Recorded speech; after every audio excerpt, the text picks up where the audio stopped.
Hey, what's up you guys, it's Brie and welcome back to my channel. If you are new here, welcome. I'm so glad you found me. And if you're returning, welcome back. So glad you guys decided to stick around for another video.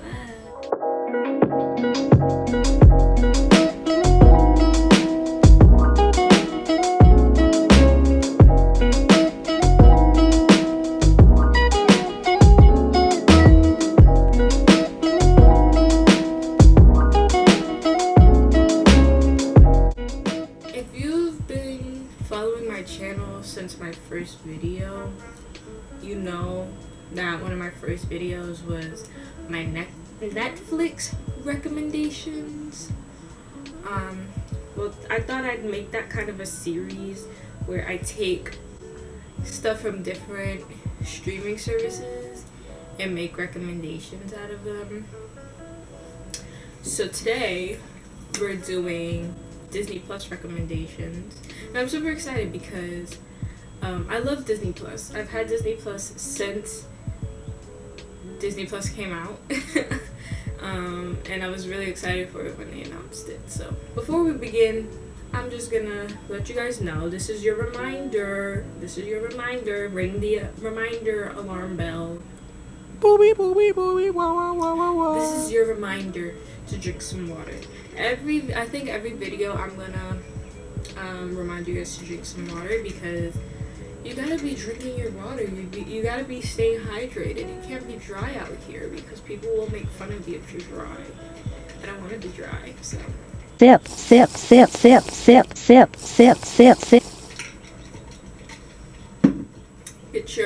If you like ice cold water, get your nice ice cold water. If you like room temp, get your room temp. Just drink some water, guys. Remember. Okay, so we're gonna get right into it with my Disney Plus recommendations / suggestions. I have 10 suggestions and I wrote them down. I have some shows, some movies. We're just gonna get right into it, and I'm also gonna give explanations as to why I suggested the thing that I suggested. I wrote it down on post-it notes because I don't know, actually. I got about 5 post-it notes and I wrote them all down here. So first, I have the Muppets. I've been going through my Muppets phase for the past month now, maybe less than that, past few weeks. But the show in particular is the Muppets. I'll show you guys the poster for it, or the whatever you want to call it, but it's their own version of The Office, so it's like a documentary style show. It is so funny.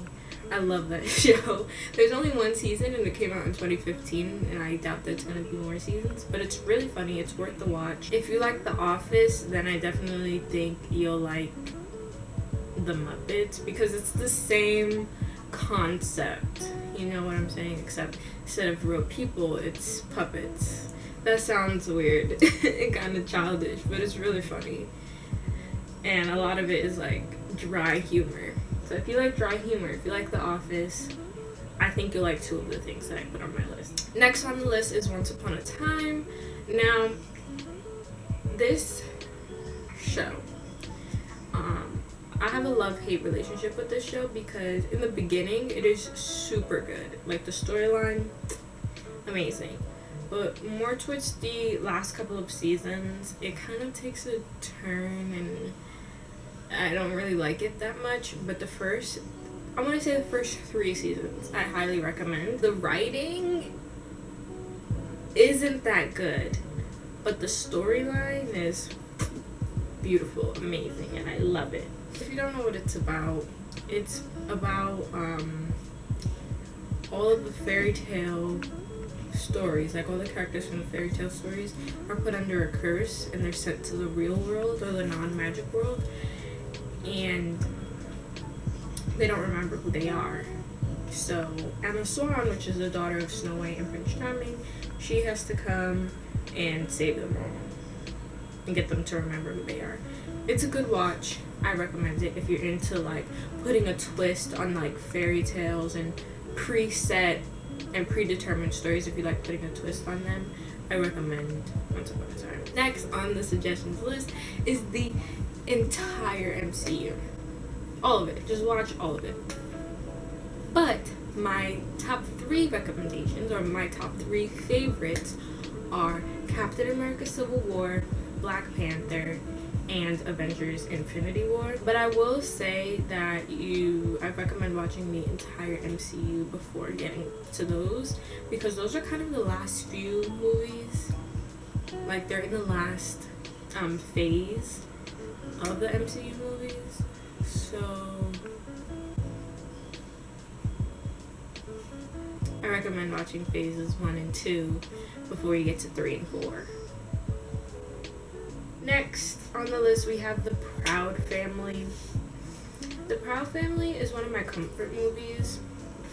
Not movies, one of my comfort shows. A lot of the stuff on this list are some of my comfort shows and movies. But The Proud Family is another one of them. It's about a black family. If you decide that you don't want to watch a cartoon like that about a black family, I'm just gonna assume that you hate black, even if you are black. It's a really good show, and it's a classic, and I honestly think it's really good representation. Some people might disagree with me, but I personally think it's really good representation, especially for the time that it came out. Next on the list, we have Haunted Mansion, and the only thing that I wrote down on my explanations was Eddie Murphy. So I don't know if I should just leave it at that or give some context. I guess I'm gonna give context. The Haunted Mansion is one of my favorite Eddie Murphy movies. Me and my older sister used to watch it, and that's one of my favorite memories with my older sister. Just us sitting on the bathroom floor with her laptop, just watching Haunted Mansion. But yeah, it's a really good Eddie Murphy movie. I'm not gonna give a synopsis. Eddie Murphy. That is my synopsis. Next, we have Fantastic Mr. Fox. I first watched Fantastic Mr. Fox when I was like in 3rd grade. After my class had finished reading the book, we had watched the movie, and oh my god, is that movie good. It's full of dry humor and sarcasm. So if you like things like The Office or The Muppet Show that I had previously talked about, Fantastic Mr. Fox is right up your alley. It's a Wes Anderson film, so you know that you're going into it, it's just gonna be beautiful.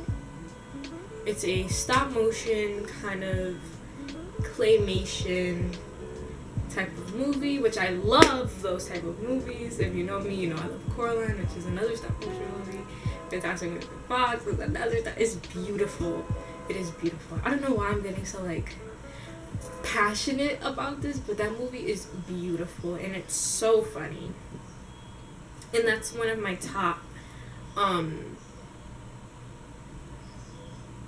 comfort movies. Next, we have Hercules, and I say this only because the muses are so soulful. Like, their singing is beautiful. Their singing is so beautiful. And that's my only reason as to why you should watch it. The person watching this, whoever you are. Also, the story is really good. If you like Greek mythology, this is that. But yeah, it's really good. And I feel like Hercules is a really underrated movie. When you think of Disney movies, you think of like The Little Mermaid, Snow White, Frozen. But nobody ever really talks about Hercules, and Hercules needs to be talked about because it's a really good movie. That and Tarzan. I didn't put Tarzan on this list, but I'm gonna say Tarzan is another really, really good Disney movie. The next one on the list is The Lion King, but the live action version of The Lion King. I don't know why this movie received the amount of hate that it did. I thought the movie was great. I thought it was beautiful. I really loved it. A lot of people said that they didn't like Beyonce as the voice of Nala, which I can understand because when you hear it, it's just Beyonce. You know, you can't distinguish the character from the actor. But I thought it was a really nice choice. I thought that the visuals were great. I don't know why people, I don't know what people were expecting when the live action version of The Lion King was announced. But what they presented us is what I was expecting. You know what I'm saying? I thought it was really good. The voice acting was great. I really liked it. Next on the list we have Meet the Robinsons, and the only reason why I suggested this is because, one, my last name is in the title, so I feel special, and two, time travel. I feel like the movie handled time travel really well for a kids movie. I loved it. Also, my last name is in the title. I used to tell people that this was my movie, that this movie was about my family. It wasn't, but it was about a white family, but I told them that anyway, because I wanted to feel special. You know what I'm saying? And I feel like not a lot of people talk about Meet the Robinsons and just how well they handled time travel. That's all I'm gonna say. They handled time travel super well for a children's movie. Finally, we have The Princess and the Frog. If you thought that I would be making a Disney Plus suggestions video and not add The Princess and the Frog, you were wrong. The Princess and the Frog is my #1 Disney movie. #1. The reason why The Princess and the Frog is my favorite Disney movie of all time is because it came out in 2009, okay? I was 5 years old in 2009, and I was obsessed with Disney princesses. Disney princess everything. I loved it. For my 5th birthday, actually, I wore a Cinderella dress. Like, I loved Disney princesses. But the issue was, there was no Disney princesses that looked like me. There was no black princesses, you know what I'm saying? So when The Princess and the Frog came out, I was ecstatic. Like, there was a princess that looked like me. And it was based in Louisiana, which is such... Like, I couldn't think of a better place to base that movie in. Excuse me. I couldn't think of a better place to base that movie in, just because Louisiana, I feel like, is such a soulful place where a lot of black culture just thrives. In the South in general, a lot of black culture thrives in the South. So yeah. My only issue with the movie now is that majority of the movie, Tiana is a frog and not a person. But other than that, I love the movie. I think it's great. The music, oh my god. Randy Newman composed this movie, and he did such a good job capturing the different scenes. It's so good. The movie is so good. Anika Nani Rose voiced Tiana. She was a perfect fit. I knew before they were thinking about Beyonce as Princess Tiana, but I'm glad they didn't go with Beyonce. I'm glad they went with Anika Nani Rose, because that was a perfect fit. And Keith David, if you don't know who Keith David is, I'm going to insert a picture, voiced Dr. Facilier, and that was another perfect match. I don't know why I'm talking so much about the casting and stuff, but I feel like it's really important for a movie to have good casting, because then when the casting is good, it's like you feel it more. Like you really feel it. You know what I'm saying? So yeah, that's all I have to say. Well, that's it for today's video. I hope you guys enjoyed, and I hope you guys actually go and watch some of the things I suggested if you haven't seen them already. If you want a part 2, just let me know. I'm always happy to do a part 2 of these suggestion videos. I love doing these so much, because I just get to talk about stuff that I like, and that's it. But that's it for today's video. If you stuck around this far, thank you so much. I'm so happy that you did. But I will see you guys in next week's video. Bye.